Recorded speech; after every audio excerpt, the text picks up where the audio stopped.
Hi everyone and welcome to the video. I just wanted to do a quick video here on how I plant my pumpkin plants, in particular focusing on watering the plant.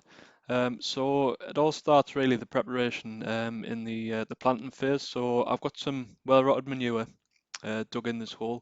I did that a couple of weeks ago now. So I've also got this piece of plastic pipe. So the idea is to plant that with the pumpkin plant and get one end of the tube there directly next to the root of the plant. So the idea being, when you water it through the pipe and it'll go direct to the root. So we can start by digging a hole big enough for the plant, and as I say, you want that to be as close to the root system as possible. So it's best to pop that in the hole before the plant, so get that nice and firm in there. So the hole obviously needs to be big enough to get both the pipe and the plant. And then it's just a case, like you would normally, just planting that. You've got the two baby leaves there at the bottom, so they want to be about soil level. It doesn't matter if you bury those a little bit as well. So basically backfill everything. You've got the pipe in place, backfill that, cover all the gaps, and just firm it down.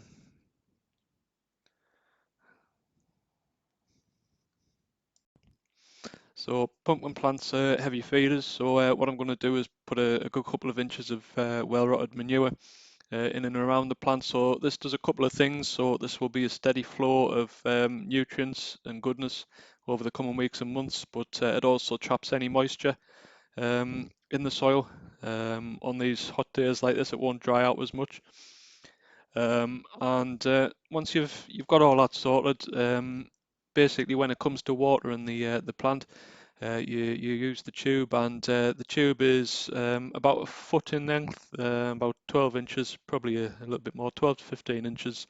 That's all you need. So you fill that up to the top, and that gives it more than enough water. I'll do this every day if it's hot and dry like it is today. Obviously, if it's rained quite a lot, I won't do it, so I'll just judge how much rainfall I get, and it'll be getting a weekly feed as well of liquid seaweed. So that should stand it in good stead, and we'll be coming back to this anyway. I'll be doing lots more videos on everything in the allotment, including the next few stages of what to do when the plant starts to grow, and of course the pumpkins start to form.